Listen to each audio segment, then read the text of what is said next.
नमस्कार. मी Alok Bagade, real estate coach आणि कन्सल्टंट. आज मी श्रीराम रिअल इस्टेट कन्सल्टंट यांच्याकडे आलेलो आहे. माझे मित्र आहेत मिस्टर योगेश पाटील. योगेशजी, नमस्कार सर. बोला. नमस्कार. कसे आहात आपण? सर मजेत आहे, बोला. मजेत आहात. थोडं योगेशजी या साईडला सरकलं तर बरं होईल. आपले ग्राहक बघतात आहे कॅमेऱ्यामध्ये, कारण की तुम्ही कॅमेऱ्याच्या बाहेर चाललेले बरोबर. योगेश सर, बोला ना सर. आपण डोंबिवली मार्केटमध्ये अच्छा.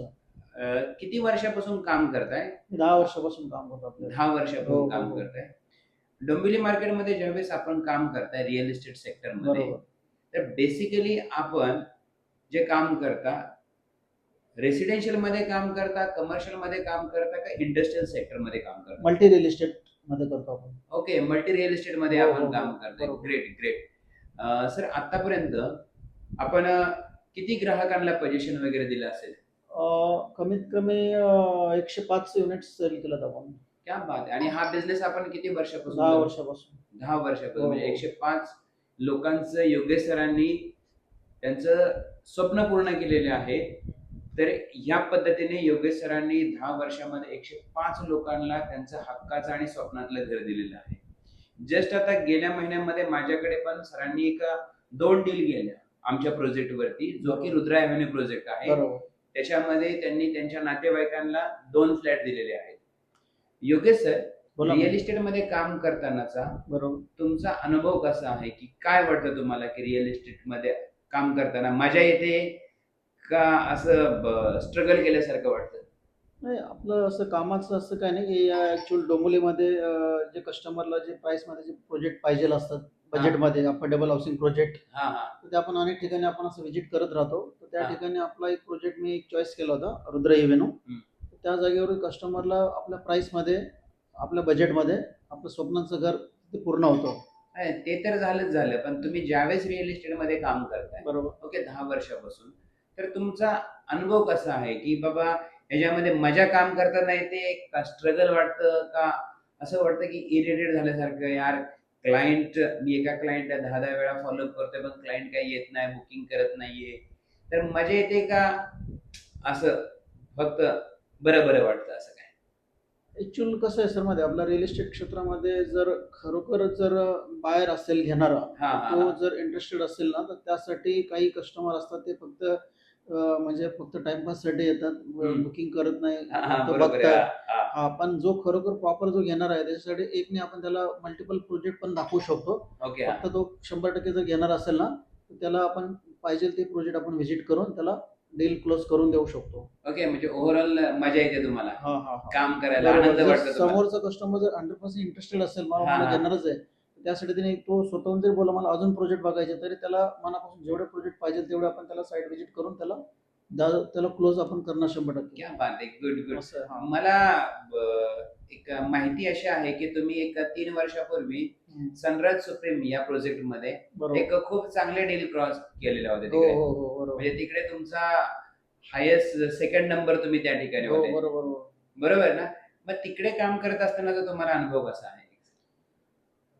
तिकडचाही प्रोजेक्ट चांगला आहे, पण त्यावेळेला आपण असं ठराविकच एक-एकच प्रोजेक्ट करत होतो आपण तेव्हा. हां, हां, हां. नंतर मी असं केलं, की कस्टमरला ॲक्चुअल आजच्या डेटमध्ये कस्टमरला एकच प्रोजेक्टवरती नाही झालं. प्रत्येकाची चॉईस वेगळी आहे, प्रत्येकाचं बजेट वेगळं आहे, हं, हं, हं, हं. प्रत्येकाचं लोकेशन वेगळं आहे. कोणाकोणाला मग त्याला त्याच लोकेशनमध्ये त्याला हवं असतं. हं, हं, हं. आपण किती सांगितलं, की मग त्याच लोकेशनमध्येच त्याला आपण सजेस्ट करतो मग.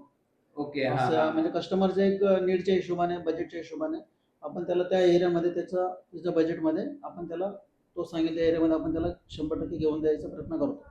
तुम्हाला काय वाटतं, की रिअल इस्टेट मार्केट जे आहे डोंबिवलीचं, हं. की डोंबिवलीच्या रिअल इस्टेट मार्केटमध्ये ग्राहकांनी घर का घ्यावं? डोंबिवली सर हा एक कनेक्टिव्हिटी अशी आहे आपल्या डोंबिवली कल्याण, की आपल्याला ज्याप्रमाणे इथे एक सेंटर पकडला जातो. कारण हां. इथे आपल्याला तुमचं डोंबिवलीवरून आपल्याला सी-एस-टी साईडला, इकडे वेस्टर्न साईड, हार्बर साईडला एक कनेक्टिव्हिटी चांगली आहे. तसं हं. तुमचं अंबरनाथ, बदलापूरमध्ये पण लोकं प्राईसमध्ये घर घेतात, पण ते ॲक्चुअली इथून थोडंसं लांब असल्यामुळे. आणि आता हल्ली कसं आहे, बदलापूरच्याच रेटमध्ये आता डोंबिवलीमध्ये पण फ्लॅट आपल्याला भेटायला लागले. ओके. पण हां. मी आता बघतोय की गेली 4 ते 5 वर्ष झाली, की डोंबिवलीमध्ये बऱ्यापैकी ग्राहक आकर्षित होतात आहे. ह्याच्या पाठीमागचं एक्झॅक्टली नक्की कारण काय असू शकतं? की लोक बोलतात काय मला कल्याण नको, मला अंबरनाथ बदलापूर नको किंवा मला टिटवाळा वगैरे या साईडला नको, पण मला डोंबिवली हे जे सेक्टर आहे किंवा डोंबिवली हे स्टेशन आहे, या स्टेशन मध्ये भले ते 5 किलोमीटरच्या अंतरावरती असू तर दे. डोंबिवली ही कनेक्टिव्हिटी अशी आहे की ज्या वेळेला जो कस्टमर्स ग्राहक इथे ज्या वेळेला इथे जो राहून गेलेला ऑलरेडी, हा हा हा. ओके, राहून गेलाय त्याचं ऑलरेडी रेंटवर जरी असेल, हम्म. नंतर त्याचं ओनरशिप जरी घ्यायचं म्हटलं त्याला आपण दुसरीकडे जर लांब दुसऱ्या एरियात जरी घ्यायचं सांगितलं पण तो कस्टमर लगेच रेडी नाही होत.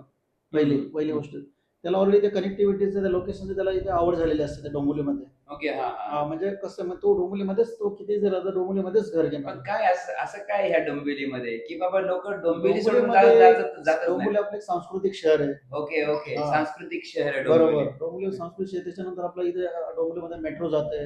हो. आता जी हा. मेट्रो, माझ्या मते मेट्रो 12 आणि मेट्रो 14 हा. ही जी डोंबिवलीमध्ये आणि जाते. डोंबिवलीला लागून आजूबाजूला जे प्रोजेक्ट झाले, जे टाउनशिपचे प्रोजेक्ट, ते हम्म. डोंबिवलीपासूनच सुरुवात झाले. जसं तुमचं रिजंटी अनंतम झाला, हम्म. रोनल गार्डन झाला, हा. लोढा अप्पर ठाणा, स्वामीनारायण सिटी, हो हो हो. जे जे मोठे मोठे जे टाउनशिप आहेत ते डोंबिवलीच्या लागूनच ते प्रोजेक्ट बनवलेले आहेत. Okay okay okay. Plus point ते कारण लोकांना आता पुणे मध्ये टाउनशिप मध्ये पण जाण्याचा प्लॅन करतात. हा हा आणि हा. टाउनशिप मध्ये पहिले बॉम्बे साईडला टाउनशिप असायचे, ते आता डोंबिवलीमध्ये कस्टमर साठी डेव्हलपरने प्रोजेक्ट उपलब्ध करून दिले. म्हणजे डोंबिवलीमध्ये लोक, जे डोंबिवलीचे लोक आहेत ते डोंबिवलीमध्येच राहतात आहे. बरोबर बरोबर. ते बाहेर जाण्याचा विचारच करत नाही, नाही. कारण की डोंबिवली एक सांस्कृतिक शहर आहे. बरोबर. डोंबिवलीमध्ये चांगली कनेक्टिव्हिटी आहे. त्याच्याबरोबर माझ्या मते की हे डोंबिवलीतले जे लोक आहेत, म्हणजे जे काय बोलतात आहे की इथले जे क्लायंट्स आहेत, बरोबर. बरोबर, इथे एक वेगळा क्लास आहे. बरोबर. बरोबर. म्हणजे इथे एक एज्युकेटेड क्लासेस आहे, बरोबर. क्लास आहे. आणि एज्युकेटेड क्लास असल्यामुळे ह्या ठिकाणी बऱ्यापैकी लोक जे आहेत इथेच राहण्याचा विचार करतात आहे. बरोबर. बरोबर. म्हणजे ते स्वतःला त्या ठिकाणी सेफर समजतात आहे. कारण की की मी आता 2 वेळा असं बघितलं जे लोक डोंबिवलीत इथे त्यांनी घेतलं होतं, ते आपलं रेंटवर जायचे, त्यांनी बदलापूर अंबरनाथ साईडला पण रूम घेतलेल्या, तिकडचे शेवटी तिकडे त्यांना अपडाऊनला त्रास झाला म्हणून हा. त्यांनी तिकडचा फ्लॅट रेंटवर दिला आणि इथे ओनरशिप वरती आलेत क्या राहायला. बात आहे, क्या बात तुम्ही आहे. म्हणजे विचार करा, ज्या वेळेस म्हणजे त्यांना इथे हा. समजा ते इथून पहिले त्यांनी ट्राय करून बघितलं की अंबरनाथला ओनरशिप घेतला, तिथून परत ते दादर साईडला जॉबला गेले, बरोबर. त्यांना यायला त्रास झाला, शेवटी मग इथेच त्यांनी तो तिकडे रेंटवर दिला, इथे परत त्यांनी इथे रेंटवर घेतला. क्या बात आहे, क्या बात म्हणजे आहे. ओनरशिपचा फ्लॅट भले तिकडे पण ते इथे भले रेंटवर राहतात, त्यांचा स्वतःचा फ्लॅट त्यांनी रेंटवर दिलेला आहे. शाबास. खूप हा. Good good good good. म्हणजे मित्रांनो, जर तुम्ही जर बघायला गेले ना की डोंबिवली एक असं शहर आहे की ते शहर खूपच चांगले शहर आहे, आणि त्याच्यामुळे लोक बाहेर जरी गेलेले असतील ना, बाहेर जरी फ्लॅट घेतलेले असतील तरी ते डोंबिवलीमध्ये येतात आणि डोंबिवलीमध्ये स्वतःच परत पुन्हा डोंबिवलीमध्ये येतात आणि तिथेच राहतात. कारण की त्यांना डोंबिवली एके डोंबिवली आणि डोंबिवली दोन्ही डोंबिवलीच हवे, बाकी दुसरं काहीच नको. कारण की डोंबिवलीचा ग्राहक हा फक्त डोंबिवलीमध्ये जो आहे तो बाहेर जाण्याचा विचारच करत नाहीये. तर योगेश सर, बोला ना. मला एक तुमच्याशी असा एक प्रश्न आहे बरोबर. की रिअल इस्टेटमध्ये हम्म. जो तरुण वर्ग येत आहे बरोबर. किंवा न्यू कमर्स येत आहेत, तर त्यांच्या फ्युचरच्या बद्दल तुम्ही काय सांगाल की त्यांनी ह्या क्षेत्रामध्ये यावं आणि येऊन त्यांना स्वतःला कसं डेव्हलप करावं? सर, आपलं एक रिअल इस्टेट क्षेत्र एक असं आहे की सुरुवातीला जे नवीन जे विद्यार्थी वगैरे जे जॉईन होत असतील त्यांना मी उलट समोरून सांगेल की जर सुरुवातीला त्यांना म्हणजे असं अवघडल्यासारखं वाटेल, त्रास वाटेल, पण जर त्यांनी थोडं श्रम घेतलं आणि अगदी मनापासून जर काम केलं तरच त्यांना यश मिळू शकतं. पण जर मध्येच जर सुरुवातीला आल्यानंतर जर त्यांनी काम सोडून दिलं तर तो परत या कामा परत रिटर्न कधी नाही येऊ शकत, आणि जो जॉईन झाला असेल तो परत ते काम तो सोडू पण नाही शकत. म्हणजे थोडक्यात म्हणजे की रिअल इस्टेट क्षेत्रामध्ये जर तुम्ही पाहता तर पेशन्स पेशन्स खूप लागतात. तुम्हाला एक कॉन्फिडन्स ठेवावा लागेल. आणि असं म्हणजे बाबा मी एवढं व्हिजिट करतोय, माझं अजून काहीच म्हणजे हे होत नाही, असं निगेटिव्ह विचार करून त्याने जर ते काम सोडलं तर त्याला एक म्हणजे त्याला मग दुसरं ते जॉब बघावं लागेल किंवा दुसऱ्या फील्डमध्ये काम करू. त्याच्यामध्ये तुम्हाला थोडं संयम ठेवावं लागेल, म्हणजे आपल्याला पॉझिटिव्ह थिंकिंगने तुम्हाला काम करावं लागेल. म्हणजे रिअल इस्टेट क्षेत्रामध्ये योगेश सरांचं म्हणणं असं आहे की रिअल इस्टेट क्षेत्रामध्ये तुम्हाला संयम ठेवणं गरजेचं आहे, बी कॉन्फिडन्स असलं गरजेचं आहे, पॉझिटिव्हिटी स्वतःमध्ये असले पाहिजे. जेव्हा तुमच्याकडे पॉझिटिव्हिटी स्वतःमध्ये येईल तेव्हाच तुम्ही काहीतरी करू शकता, कारण की तुम्ही क्लायंटमध्ये ती पॉझिटिव्हिटी तेव्हाच ट्रान्सफर करू शकता, ही गोष्ट लक्षात ठेवा. आणि दुसरी गोष्ट म्हणजे सांगायचं म्हटलं की ह्याच्यामध्ये मेहनत पण खूप आहे. म्हणजे ह्याच्यामध्ये शारीरिक मेहनत आहे का डोकं स्मार्ट वर्क आहे? याच्यामध्ये सगळ्यात माझं शारीरिक मेहनत पण आहे. ओके. हा. सगळ्यात शारीरिक म्हणजे एक प्रकारे शारीरिक, मानसिक, बौद्धिक आणि आपल्याला पैशातून आपल्याला सुरुवातीला समाजावरती खर्च करावं लागतात. हम्म. प्रोजेक्टवरती याच्यासाठी. पण आपण असं विचार नाही करा, की आपण एखाद्या ग्राहकासाठी आपण एवढं फिरतोय. हम्म.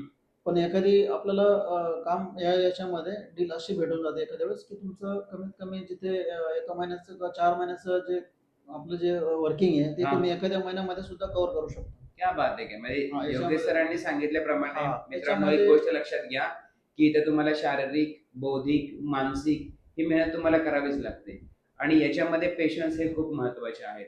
जर तुमच्याकडे पेशन्स नसतील तर कृपया प्लीज ह्या बिझनेसमध्ये तुम्ही येऊ नका.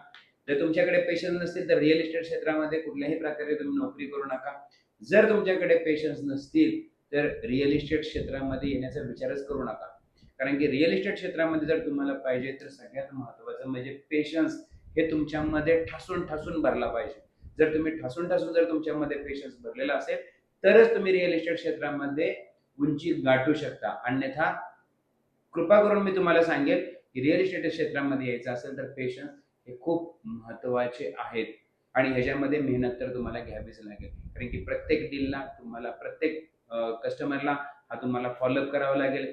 प्रत्येक कस्टमरला तुम्हाला वेगवेगळ्या साईडवरती घेऊन जावं लागेल. ऊन असो, पाऊस असो, वारा असो किंवा थंडी असो, काही असो, पण तुम्हाला मेहनत हे करणं गरजेचंच आहे. तुम्हाला सकाळी 10 वाजल्यापासून कॉल चालू करून ते संध्याकाळी 8 वाजेपर्यंत तुम्हाला कॉल करावे लागतील. 250, 350, 350, 400 कॉल्स तुम्हाला करावे लागतील. तेव्हा जाऊन कुठे तुमची एक डील क्लोज होईल किंवा एक व्हिजिट येईल. तोपर्यंत नाही होणार. इथे तुम्ही जितकं मॅक्झिमम काम कराल तितकं तुमचं मॅक्झिमम तुम्हाला रिटर्न्स मिळतील. इथे तुम्ही जर मिनिमम कामामध्ये मॅक्झिमम रिटर्नची अपेक्षा करत असाल तर बिलकुल तुम्हाला मिळणार नाही मित्रांनो. म्हणून रिअल इस्टेट क्षेत्रामध्ये योगेश सरांनी 10 वर्षाचं पेशन्स ठेवलं आणि आज कुठे योगेश सरांनी जवळजवळ 105 ग्राहकांना त्यांच्या हक्काचं आणि त्यांच्या स्वप्नातलं घर दिलेलं आहे. योगेश सर सॅटिस्फाईड आहेत. त्यांनी त्यांच्या पायाची पायपट फिट केलेली आहे. ते ऊन, वारा, पाऊस याच्यातून ते निघून गेलेले आहेत. त्यामुळं आज ह्या उंचीवरती ते पोहोचलेले आहेत.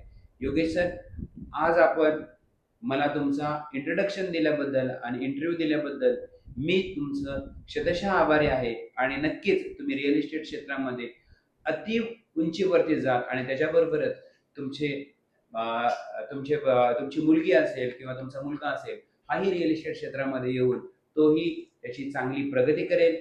धन्यवाद योगेश सर पुन्हा एकदा. चालेल. Thank you sir. Thank you sir. Thank you so much. Thank you so much.